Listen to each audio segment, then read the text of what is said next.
we've got everyone muted because obviously else we'll have lots of background noise. So if you could just unmute yourself and then mute yourself again, that would be great. And you'll see that from the PowerPoint slide that you can hopefully see at the top right hand corner, they're the hashtags for today's event if you want to use them. Matt, before you go on, it's Fran. My chat doesn't open. I don't know if other people's do. So I don't know if you've got something turned off. It says chat in channel meetings is only available to team members. Yeah. Okay, I'm not. It depends perhaps how you're accessing it. Other people are able to are posting messages already, so we'll have a look at that to see if it's a setting. I might go out and come in again as something else. It might be. Thanks, Fran.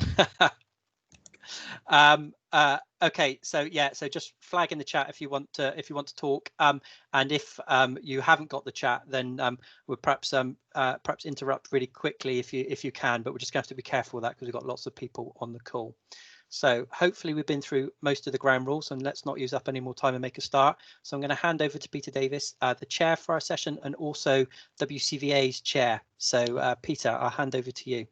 Thank you, Matt, and thank you for everybody joining the call. This is a bit of an experiment. It's the first time I've chaired an event with so many people in this way, but obviously it's sign of the times. The focus, the key questions are up there on the slide, and I know that we've had a great response to the survey that was sent out prior to your registration this afternoon.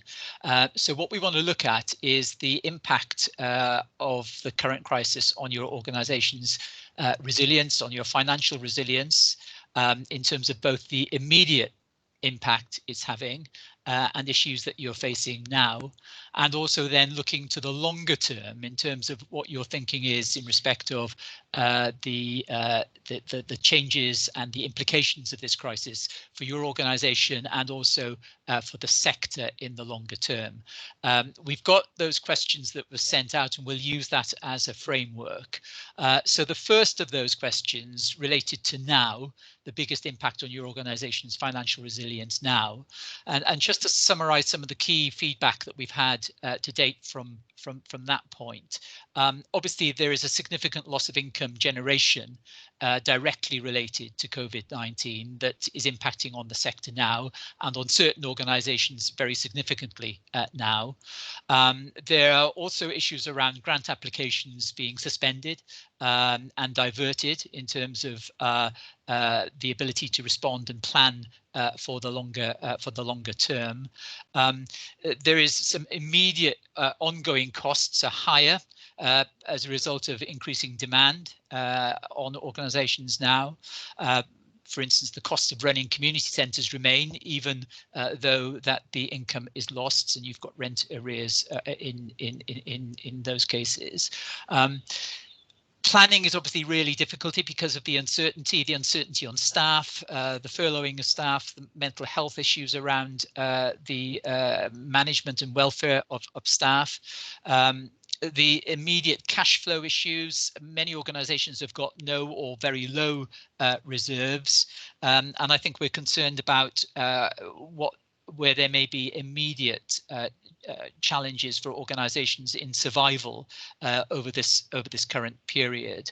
And then we can go on to talk more about the longer term in terms of how funder priorities have changed, will change, and how that recovery may well take a longer time. Those were some of the key points coming out from that first question. And I suppose just to open it up, it's a concern about whether the organisations feel that they've got the financial resilience to cope with the short term, and whether you have the reserve capacity to cope with the short term, and what skills and strengths do we need to match the new world that we're facing. But if we can just focus on the immediate, and then we'll go on to talk more about the longer term impacts. We've got Alison, who provides the funding support for WCVA in the staff team, and so I'm sure Alison will come in when needed as well. But let's see who wants to start on sharing thoughts on the immediate issues. So who wants to kick off with the first comment or first question about the immediate challenges you're facing?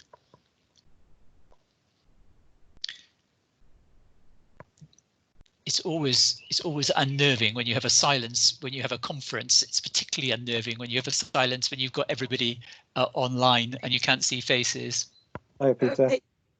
Peter, it's Jackie from CAVS. I know I'm not one of the organisations literally in, out there on the ground working, but we have changed the way in which we work considerably with regards to being an umbrella body for voluntary organisations, but also actually offering services on behalf of the local authority and working really closely with the local authority. I think the way in which funders have maybe stopped grants, I'm not aware of that happening in Carmarthenshire, but I am aware that we're working closely with the funders to actually see if we can find solutions for issues that are arising currently and for the longer term. Thanks, Jackie. And obviously the CVCs are represented on the call as well. And I know the CVCs are working hard to support local groups in terms of the funding that is available. And I suppose one question I would like to get a view on is whether, as John is saying, there's considerable funding available for current issues. Is that funding getting to organisations? Are there gaps? Are there issues in accessing that funding? Are there problems on delays? Malcolm, I know you've highlighted the delay on the reimbursing of furlough payments. Yes, it's just a quick one. It's from the point of view of a lot of organisations, getting that money back as quickly as possible, so then they can pay their next month's salary, isn't it? Yeah. Is that a common issue in terms of concern over a cash flow related to the delays? We've not picked anything up in RCT. Nothing's been brought to our attention at Interlink. Sorry, Ken here from Interlink RCT. I think our main concern is really the next 3 months. As lockdown is lifted and organisations come back on stream, that is where we're going to see the crunch points with cash flow, as people start to incur costs in delivery of service where they're not necessarily getting the income coming in. Yeah. And I know, Jackie, you've highlighted again that perhaps it's the smaller organisations, those not able to access internet and lack of Wi-Fi, that might be most significantly impacted at this point. I'd be quite interested in getting a view as to whether the funding packages that are available are accessible and working and filling the immediate gap that we've got, or the immediate needs that we have. So, Peter, I think Judy Rees wanted to come in with a comment there. Judy. Hi there. Hi. So I'm Chief Executive of Tenefus Cancer Care. We have the majority of our funding through retail. We have 61 shops. Yeah. Currently all shut and all the staff furloughed. We've found actually the furlough scheme is kind of working for us, but the way that we've gone in terms of sorting out our immediate cash flow is accessing a business interruption loan, which we've done via our bank. For us, that seemed to be the quickest, the easiest and the simplest way, and we have been successful with that. But of course, we were only able to do that because of the level of trading that we do. So that doesn't obviously help everybody, but it's just to share that experience, really. I think there's such a plethora of different funding opportunities out there, but it's quite frustrating in terms of the hoops you have to jump through in the first place. But also, you may jump through all these hoops, and then it turns out that you're not eligible, or you're refused the funding. So that's the route that we've taken. It's only going to sort us out for a short while, though. So the longer term future, I think, is looking pretty grim. Yeah, and Judy, you're obviously one of the organisations particularly affected in terms of the closure of your shops, and your key sources of income, fundraising sources of income, have I guess dried up significantly. Yes, that's true. We get between 60 and 70% of our income, sustainable income, from our retail. And of course, we still have the expense, although we have accessed all the cash grant schemes and so on that are available, although that was not without a fight in Wales, you know, to help with the ongoing expenses. But I think the worry for us is that, you know, even as the lockdown is lifted, it's going to be difficult to tempt our volunteers back. It's going to be difficult to just comply with all the social distancing rules. So yeah, it's a real worry, and very, very difficult to turn the business model around in the short term.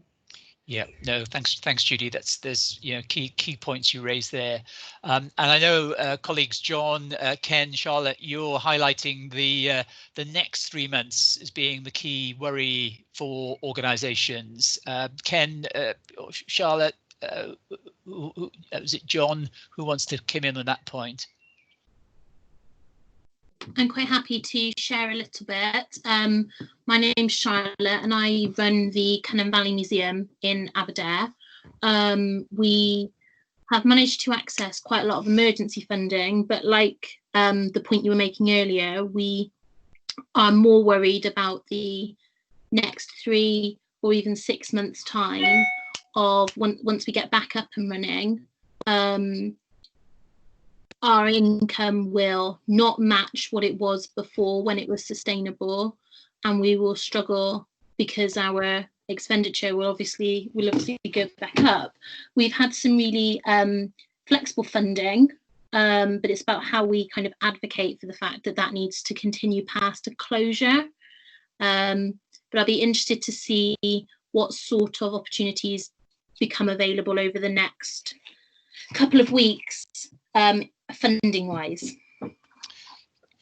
Perhaps thanks very much, Charlotte. Perhaps John Galanders, are you happy to come in, John? Just in terms of the experience in Wrexham and Avow's role there. I know you've been working hard to support your members and the voluntary organisations in Wrexham.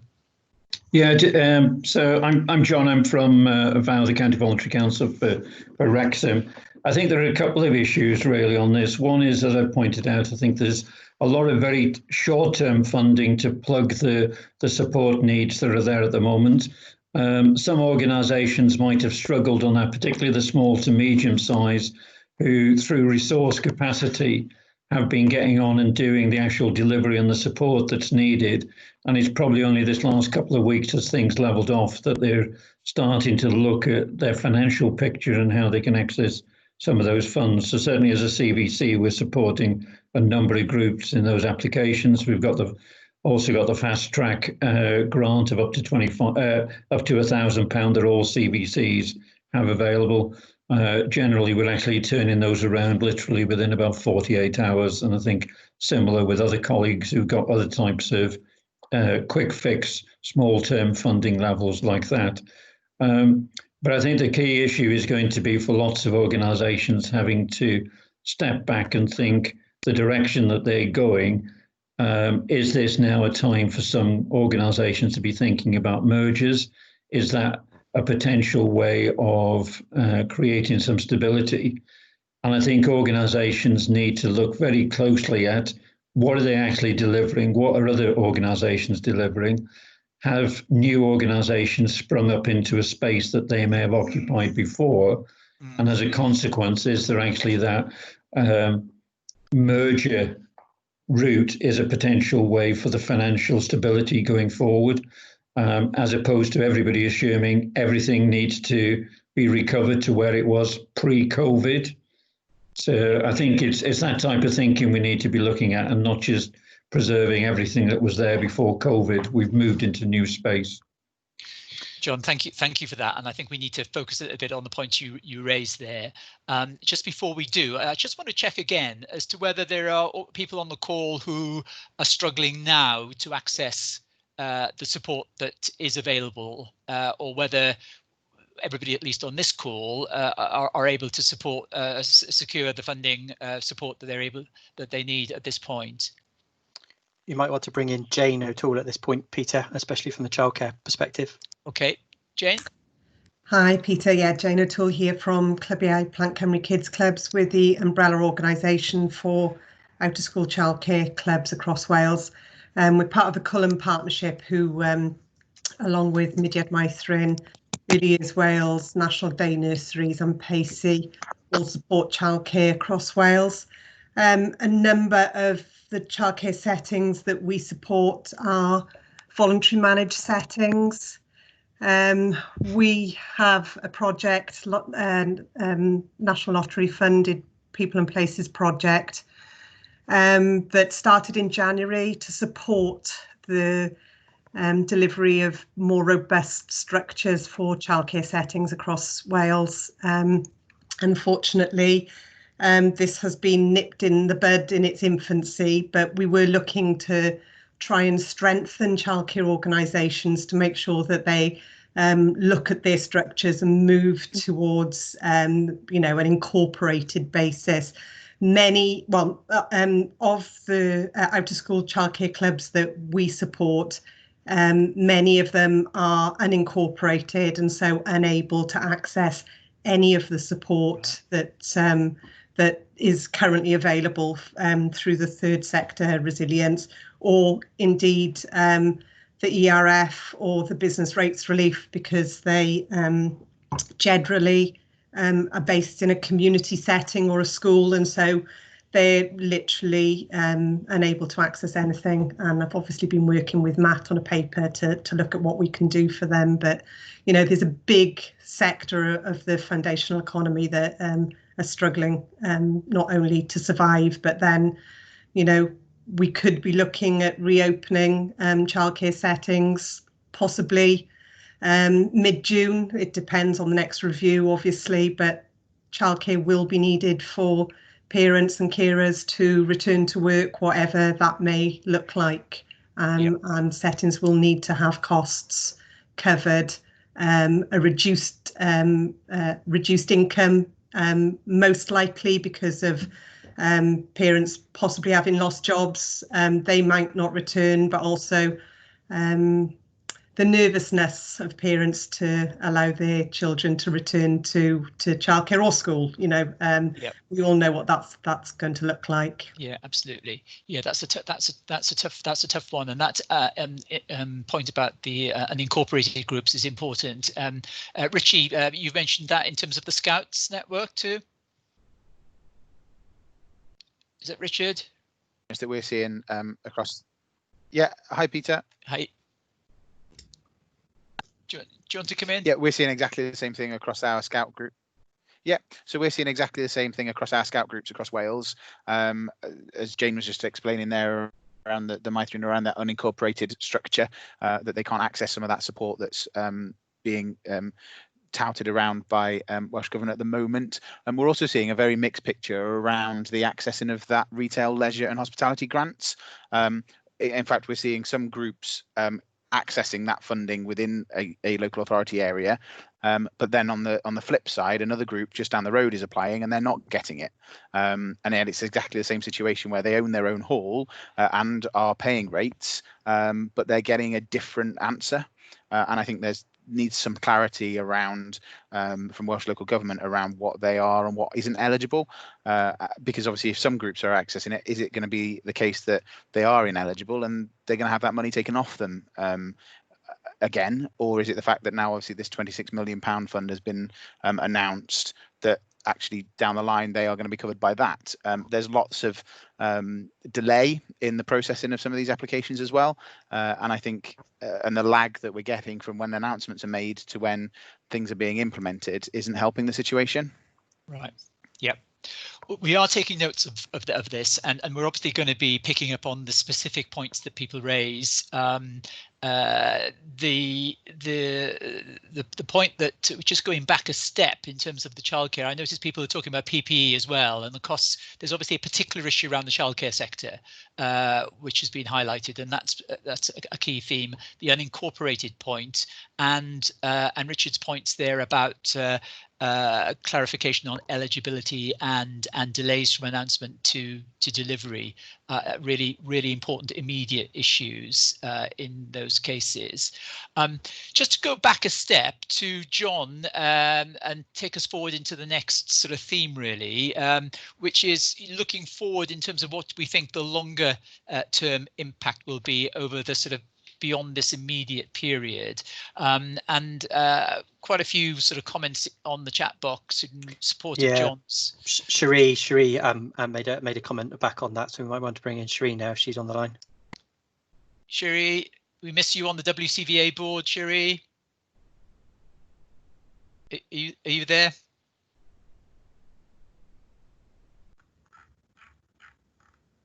No, Cherie.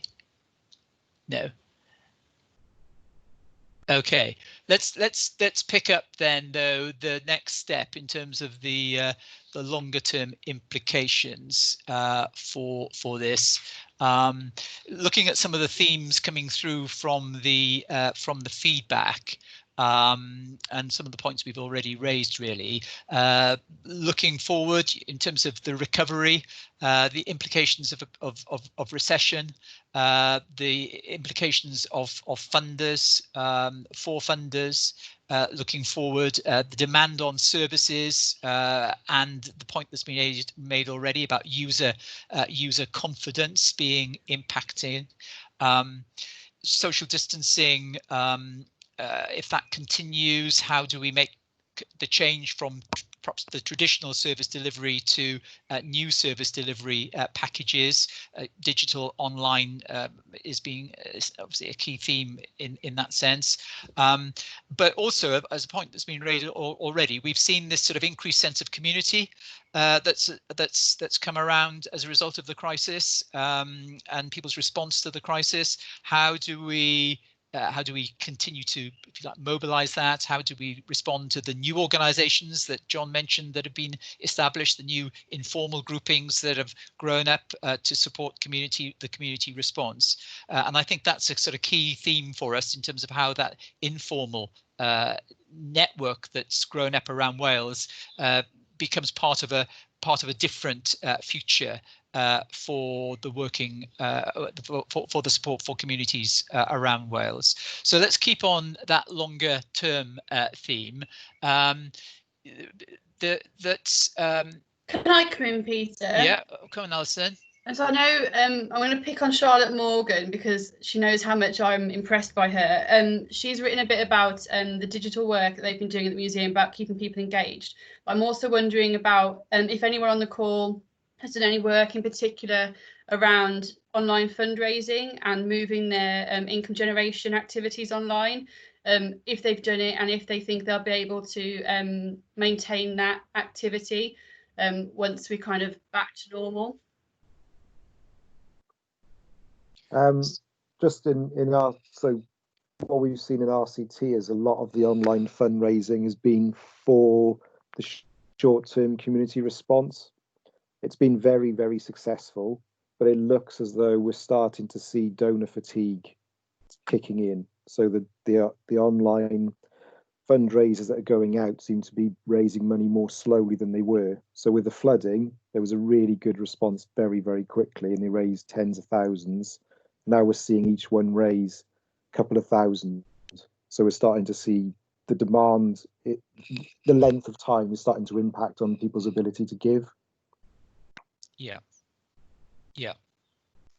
Any other responses on that sort of theme of the digital engagement? Charlotte, you were highlighted there as an example of great practice. Thank you, Alison. I can always rely on you to pull me back into a conversation. No, I can definitely kind of share. I mean, on the fundraising side of things, we've noticed we've launched an online fundraising campaign which has had medium levels of success, but what we are struggling with, and I don't know how many other people on this call will empathize with this, is that we are not a frontline charity. So we run a museum. The museum is closed right now. And even though we know that we are good for people's health and that people are enjoying accessing our online content, we are not by any stretch of the imagination fighting coronavirus. So there's kind of a balance for us around, that request for fundraising in the immediate term, when there are, many other more urgent causes, versus the fact that actually, as we've all talked about, then we actually need our fundraising to be more successful in a couple of months' time. So we're kind of holding off in that respect a little bit. We've set it up and we are sharing it, but we're not really pushing it that hard at the minute. So I suppose that's time will tell on that. But we are having success in the other digital things that we're doing. So we're working with local artists and producing online exhibitions. Our volunteers are researching the collection and sharing posts, blog posts and those sorts of things. And we're getting the same amount of engagement online that would actually be replicating near enough the museum's visitors every month at the moment. So that's kind of an interesting change for us, which is obviously enabling us also to sort of advocate up to the funders and stakeholders about why they should, even though we're closed, why they do need to support us right now. I hope that helps. That's good. Thanks, Charlotte. Obviously doing great work on that front. This has been a challenging area for many parts of the sector, the digital transformation. Any other points that people want to come in on terms of how they're coping with that transformation through this? Cherie looks like she's back online now, Peter. So I don't know if you want to come in, Cherie. Yeah. You missed your big moment, Cherie. I'll give it back to you. I always miss my big moment, but my signal isn't great at all. Hi, how are you all? It's good. I did say we miss you on the WCVA board. So. Oh, do you really? We do. My tenacity and my humour you're talking about, Peter, I'm sure. There are not so many laughs.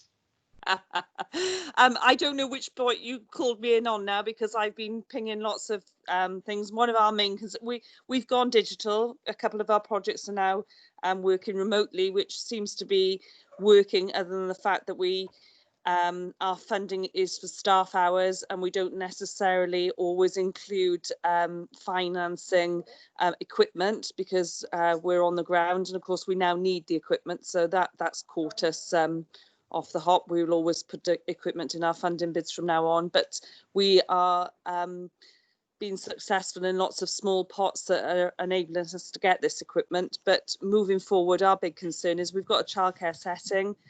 How we start that back up slowly with the extra time that staff are going to have if they're going to have to deep clean in between each session, and if they're going to have to deep clean each piece of equipment that's touched by one child. That's not sustainable in any way, and how we even begin is scary, really. Yeah, childcare's come through as a key theme of concern through this call already. Thanks for that, Cherie. Just picking up, where are we on? Yeah, the changing in business models, like we talked about, potential mergers. We talked about retail having a particularly big impact on those who rely on retail as a business model, certainly in the short term. Changing our thoughts on fundraising strategies, looking at volunteering. There was an important point. I'm just going back a stage in the chat room. I'm going back to Carly. I thought yours was an important point. It's a good long point you put on the chat, but let's just bring you in on it if you can. This is the sort of support for new enterprises. Hi, Peter. Yes, I think my point was I manage the Social Business Wales New Start project in the Wales Cooperative Centre, and we've engaged with, we've got 120 organisations that we're supporting at the moment, which are looking to either set up a social business or who have set up a social business. And I think 27 have registered as a new social enterprise since the beginning of March. And actually, one of our concerns and the kind of fears that are coming through from our projects that the organisations they're working with, is actually keeping these organisations going, particularly when they haven't started trading or they haven't got premises or staff. So that's been one of the challenges, where a lot of the kind of government funds aren't eligible for these organisations. And what we really don't want is, you know, a number of dormant social businesses in the sector. Some of them have diversified to deliver services to, you know, in communities, but actually some of them are having to kind of be dormant at the moment. So that's one of the challenges. And I know Glenn Bowen, our enterprise directors, having regular conversations with Welsh Government. And that's one of the things we wanted to feed in, really, that when looking at ERF and other funds, to consider newly incorporated organisations, because some of the eligibility criteria that's come out under ERF would have deemed a lot of the organisations we're supporting as ineligible. Yeah, and those new businesses will be those new social businesses will be key for you know, for driving the recovery and for the foundational economy work that we need to see as essential to that recovery. Yeah, and we're already seeing some of, for example, we've got one business that's completely diversified its business model and has gone from doing kind of occasion wear, a prom alley, it's called, it's an occasion wear social business, which is set up to give people from poorer areas the opportunity for prom dresses, and also they hire out kind of occasion wear. They've got a contract to make masks for the NHS. So they've diversified their business model significantly. I mean, I think they were on the One Show a couple of weeks ago as well. So they were quite a lot of exposure. So it's those type of businesses that we've kind of generated a lot of stimulus and energy, and perhaps the ones that are looking at community venues, you know, we want them to kind of keep going, really, and that's one of the things with some of the finances come through. It's automatically penalised some of the new businesses because the eligibility criteria has meant that they need to have trading history, they need to have, or they have to have premises.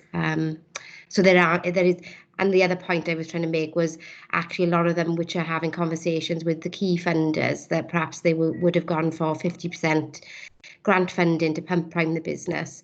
A lot of those funders now have closed their books and are only working with on COVID projects or working with existing businesses. So a lot of the kind of mainstream finance has dried up. So that's one of the challenges for new starts. And I think, I know Glenn is kind of having conversations with Welsh Government around this anyway, but it'd be interesting to see if anyone else has kind of faced those issues. Thank you. Yeah, Carly, thank you. That's a key theme that thank you for flagging. So we'll make sure that that's a key theme from the conversation. There's a lot of good examples being put up on the chat box in terms of digital examples, but as Malcolm has highlighted, obviously there is a key issue around digital exclusion as well, in terms of the use of digital and digital as a transformational tool for new services and engagement.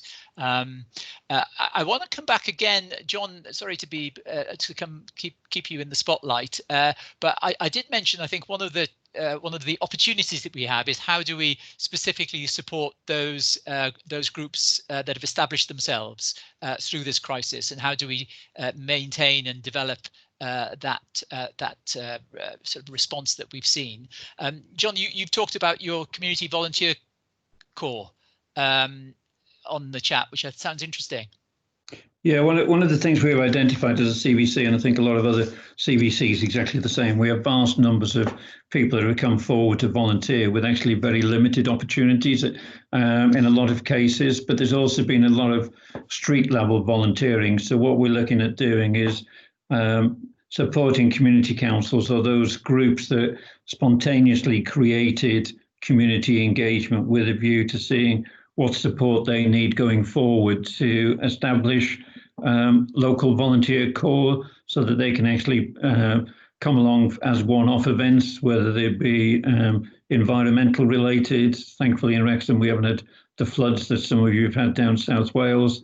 It's through things like sort of floods and crisis that quite often the good neighbourliness, the good schemes start popping up. But COVID has given an opportunity now for us to actually plan some of these in a better way without actually creating, too much of a red tape around it. So what we're going to be doing is having a menu of potential training as well for people to upskill them. We'll be heavily promoting DBSs. We'll be doing first aid, food hygiene, event management, stewarding, all these types of things. So there's a wide range of skills at community level.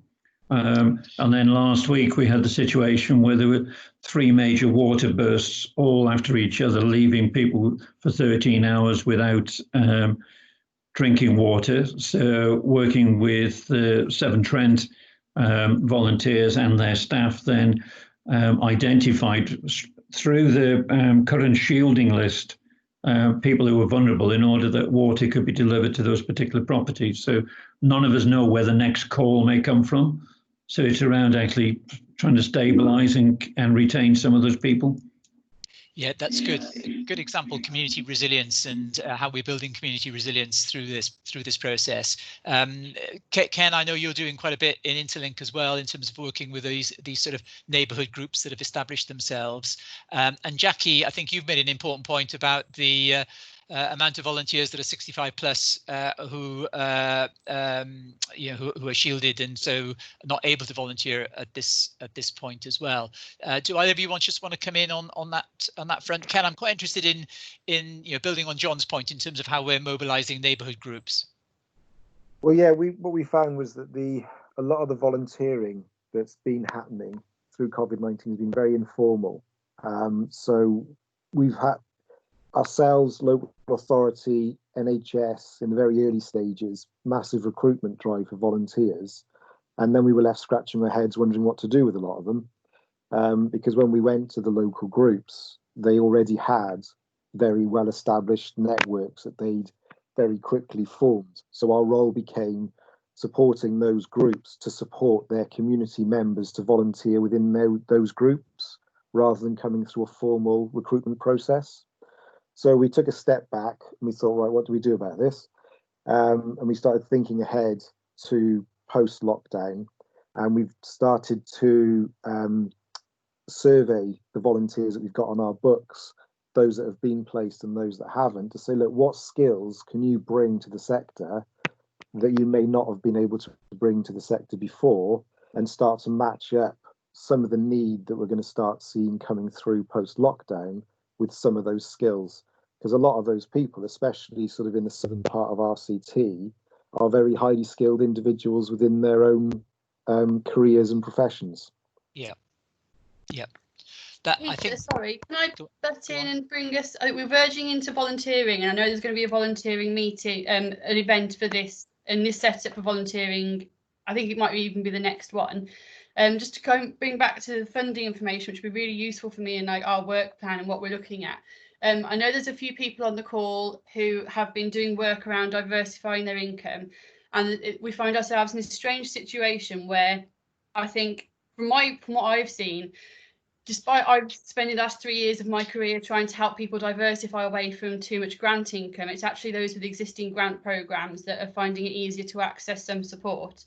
And I'm just wondering what people's concerns or expectations or hopes are for their ongoing kind of adventure in diversifying their income. Awesome, thank you for bringing us back on track. Okay, so coming back then to to sort of diversification of income examples. Who wants to sort of respond to Alison's request there?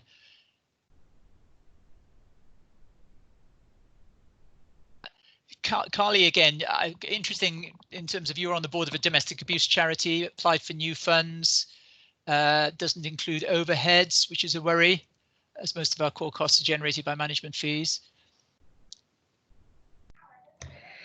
Yeah, Peter, just I'm on a domestic abuse charity board in Port Talbot, and we were approached by the Community Foundation in Wales because I think there were limited domestic abuse charities applying to the fund. And when we put the application in, we were told that management costs were not included, which we've got some reserves as a charity, so we were able to kind of offset those costs, but actually as a long-term solution. And also originally they were looking at just 6 months worth of funding, which when you're planning a service where you're working with vulnerable clients, to actually mobilise a new service, and we found that it would be we found it would be difficult to work to embed a new service in such a short space of time with people who are vulnerable in the community as it is. So we did a bit of lobbying, and I have to say the support from the funding officer in Community Foundation, she was able to kind of reprofile funds and offer us £15,000 over a 12-month period, but that was from kind of her approach to it as opposed to kind of the criteria that was set. So I think originally it would have been off-putting if somebody had browsed on that website and seen that there was no management costs, that especially when you're working in kind of a smaller, leaner organisation where perhaps some of these organisations are put off for applying for these funds just because there's a cost bearing to setting up new projects that wouldn't be covered by those funds. So I mean, that was one experience. I can share the director's details with you, who'd be happy to have a longer conversation. But the end result was, a positive one for us. But I think there was a lot of discussion that happened behind closed doors, really, and merging two sets of funding together. But that was our experience, and we wouldn't have applied for that. Actually, Community Foundation got in touch with us because the director put something on LinkedIn, just kind of voicing about some of the issues around 6-month funding for the domestic abuse sector and lack of management fees. So the funding manager got in touch directly, and we were able to get over that. But in terms of eligibility criteria, the outward looking document says that it's only 6 months and no management fees, which I'd imagine is off-putting for smaller organisations. Yeah, so looking forward and sort of looking to the last sort of quarter of an hour of the meeting and looking forward to the biggest implications for the sector, and some of these points have been touched on through the last discussion. Are we heading for a much smaller sector? Organisations closing, reducing activities because of financial pressures. Is that going to be part of the future? We've talked about mergers as being an issue. Is there a role for how we facilitate that process? Was a comment on the chat box. The running of organisations over this period is obviously going to be challenging. The need for access to HR and finance support, evidence of impact, as always, is a key issue. Greater competition for funds, fewer funds, smaller organisations finding it more difficult to compete against the larger, better resourced. Possible duplication issues as well that need to be addressed. And yet the need for increased demand for services over the period. Volunteers, as we've discussed, we've seen more volunteers. They could reduce as we go back to work. But as Alison highlighted, there's another session around this. So how do we best sort of work together to equip ourselves to meet the challenges and the implications for the sector over what I think we all agree is going to be the more difficult period, which is the recovery period after the immediate crisis, where we've had quite a bit of funds allocated for the immediate crisis. And although there are some issues and gaps that we've highlighted, I think people generally feel on the call it's the recovery period which is going to be the most challenging period for us. So how do we best work together, address this issue as a sector across Wales to improve the financial resilience and ability to serve communities? More corporate responsibility. was one. Businesses have responded quite significantly. There's some good examples of businesses. I work closely with Welsh Water. They've done quite a bit in terms of increasing their support for community groups. How do we sort of maintain that level that level of increased support from the private sector? Cross-sector working, Ken. You're highlighting that needs to be, I'm sure, a key part of the theme going forward. Well, Alice, I think Admiral. Go on, Ken.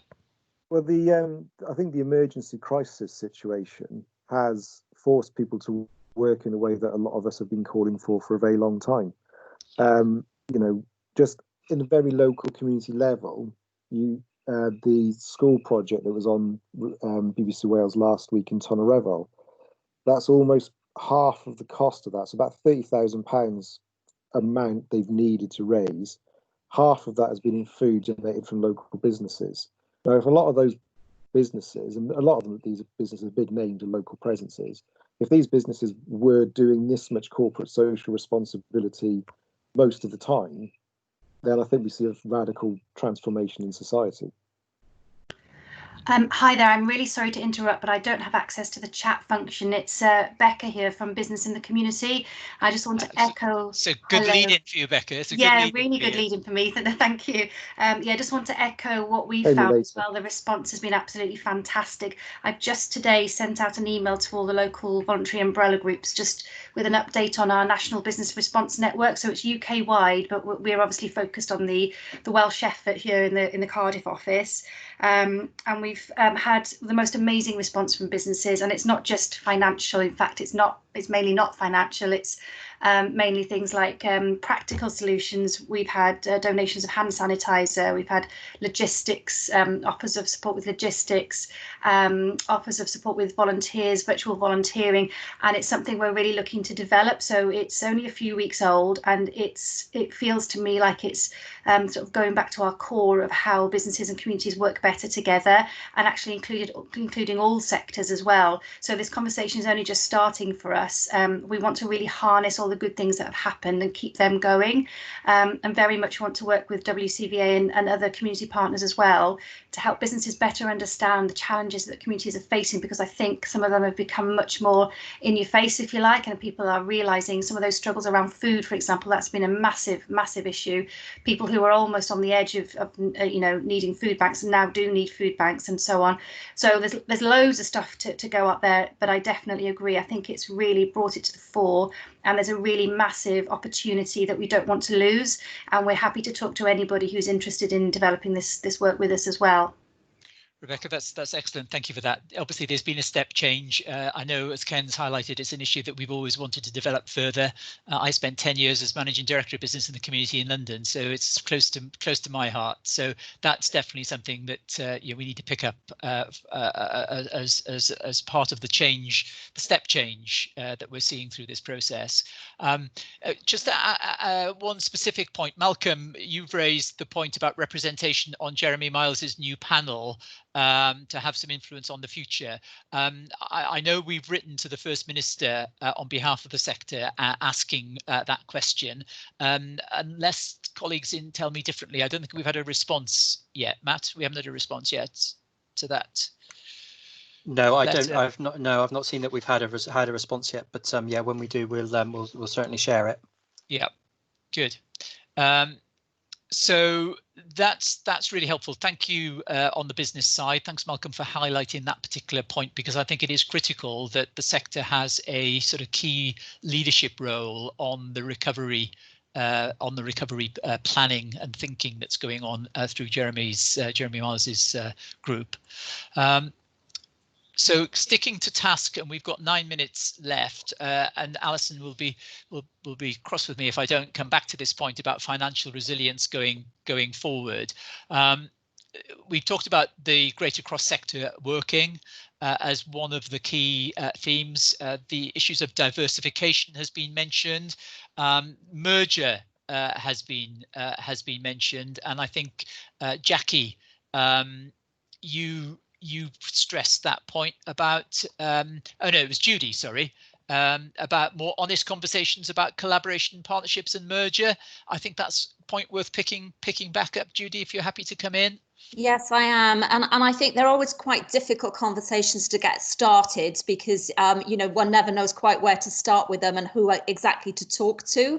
You know, there's no point in organisations coming together if their, you know, their values and their aims are poles apart. But, you know, it's actually finding out who are the people who are interested in talking to you. So I guess that goes back to my point that I made a bit earlier about maybe there being a role for an organisation, for example, WCVA, in terms of being that sort of broker, so that maybe people could do that in confidence and approach WCVA about, you know, potential partners. So you could be almost like a matchmaker type of role. But, you know, knowing from my previous experience, really, of seeing a merger through, you know, it's getting off the blocks at the start and getting the conversations going in the beginning, which are often the difficult things to do. Yeah, and I think you're quite right to highlight it, as others have done through this call, and we're better off being proactive now in thinking about this rather than having to respond to crisis going forward when we're forced into that sort of thinking. Yeah, I mean, yes, I totally agree with that. I mean, clearly, you know, a lot of mergers are because of financial imperative. But if you can actually put your strategic hat on and think, you know, who are the best partners and sort of plan for that and start planning that early, then that's the merger that's likely to have the best success as well. Yeah, no, absolutely. Judy, thank you for that. Caroline, going back to Caroline in Pembrokeshire, thank you for your note on the work in Pembrokeshire around the smaller organisations and the support for doing things differently. That's a really helpful note. Malcolm, your point about Malcolm, your point about funders now looking for partnership work and actively encouraging it. Malcolm, do you want to come in? You've been active on the chat. Hi, Peter. Yeah, one of our main funders in this area is the Pennacymoedd wind farm project. Yeah. And they actually discourage you from trying to bid on as an individual organisation. They want to see the community coming together to access their funds and that. And I've got to say, they are a really good funding body, full of good support. Good. Yep. The one of the points that's been sort of through the theme is the role of funders in here. I just want to question, Alison, you might want to come in this. The Wales Funders Forum. How effective, active is the Wales Funders Forum? Oh, very active. We've been meeting weekly since probably the second or third week of lockdown. Obviously, I'm relatively new to the forum, but I think it's a fairly unprecedented, I said the word, level of collaboration happening between all the funders, sharing information, trying to ensure that the money that we do have is going as far as it possibly can, highlighting issues. And we've started to have, or a few funders have started to have some fraudulent applications. So we're being very mindful of that and trying to protect the funding. I've already made 2 notes of comments that I can feed back to the forum when we meet tomorrow. So if people do have things that they'd like to see from funders, then they can let me know. I'm more than happy to take that back to the group. Thanks, Alison. I think it's a really perhaps undervalued and not so well known group, the Wales Funders Forum group. It's existed over the years. It's had highs and lows, I think, over its term. But I do think that we're entering into a very productive period in terms of the role of that forum now. And I know it's it's got an important role and there's good representation on it these days. OK, we're 4 or 5 minutes away from that hour that we've given ourselves. Final points that people want to make. There's good exchanges around mergers on chat. Any final major points that people want to raise before I sort of summarize? Not sure if I can summarize the whole call, but if I can summarize where we go next. I think we just need to emphasize it's not only mergers, it's also about collaboration. Yeah. A lot of people are threatened by the idea of merger, but they are quite happy to work together. So we're looking to encourage that around the food banks, because they've been set up on a very individual basis traditionally and have been discouraged from working together. And what we've seen with the flooding and the other crises is actually it's imperative that they work together. And Trussell Trust has now started to see the importance of that as well. So we're looking at how we work with the food banks, how we work with the authority, how we bring the business sector in to support the food banks to be more than food banks. So looking at the pantry model, looking at community food growing, you know, if we're going to get resilience in communities, we can't just be dependent upon food handouts. No, absolutely. Sorry, it's Jackie from Carmarthenshire. Yeah. Also across West Wales, in Pembrokeshire, Ceredigion and Carmarthenshire, we've, you know, in the last few years, we've been working in partnership with lots of organisations, particularly around people coming out of hospital and home care and things like that, with transport, with care in the home, working collaboratively with lots of different organisations to ensure that they've got what they need to be able to live at home independently. So there's some really good collaborations out there already that are happening that aren't the small local groups. You know, we've all got small local groups that we want to encourage to continue because actually their fundraising isn't as big as some of the bigger organisations, and actually they can do lots of things really locally, and they're showing us now that they can do things locally without a lot of funds, you know. So I think that's really important, not to lose sight of all the volunteering that is going on and actually all the money that is being saved from the work they're doing. And I echo what Ken said, you know, looking at different ways in which we can feed people. Community growing is fantastic. So, yeah. No, good. Thank you, Jackie. That's really good to sort of emphasise that as one of the last points. Jane, you've asked whether we can provide a list of participants. Are we happy? Everybody on the call, is that okay for shared? That list of participants to be shared?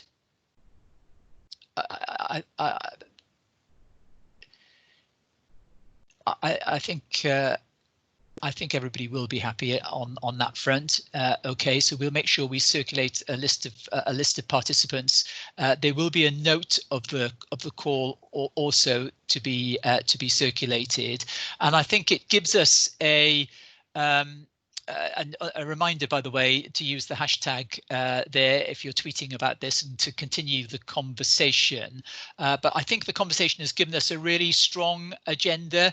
I think it's important that we are honest with ourselves. You know, the sector perhaps traditionally could be better at some of the points we've talked about, collaboration being one of them, and how we collaborate and work together are some great examples. How we mobilise at a very local level. I think the importance of that very local, hyper-local, is something that's come through this experience. The cross-sector working has been strengthened. Becca, thank you for your input from business in the community. That's a key agenda going forward. The childcare sector, that is a challenge, as is a challenge for those organisations who are reliant on funding models that have been impacted, the retail funding models in particular. But one of the, I suppose, key themes is this sort of the recovery plan. How do we now focus on the recovery plan? And Fran noted that there's another announcement tomorrow from on that theme from Jeremy Miles. So let's keep a track on that. Let's keep this conversation going through WCVA and through your CVCs and through your networks. I hope you've enjoyed the session. We're just 1 minute over 5 o'clock now. Really encouraged, I think, by the scale of involvement through this process. So let's keep it going, and let's focus on the collaborative action that we as a sector working together can impact on the recovery plan and make a difference for communities across Wales. So thank you all for the call. By all means, feedback on the effectiveness of this session and also any particular points you want to emphasise that you haven't been able to stress at this point. So thanks. Sorry, Peter. Just before people go, just to give a reminder that next week's session is on community-led responses and volunteering, and we've got other sessions coming up in following weeks around adapting how you run your organisation, influencing policy, and how we adapt to delivering services. Keep an eye on WCVA's social media and emailed newsletters, as well as a survey that we've coming out for important information collecting that we can use to build the information that we feed back to funders and government, etc. So thank you to everyone. Sorry to butt in there, Peter. No, Matt, thank you. Thank you for organising at WCPA. Yeah, look forward to continuing to work with everybody. Diolch. Diolch yn fawr, Peter. Diolch yn fawr. Diolch yn fawr. Diolch yn fawr. Hwyl.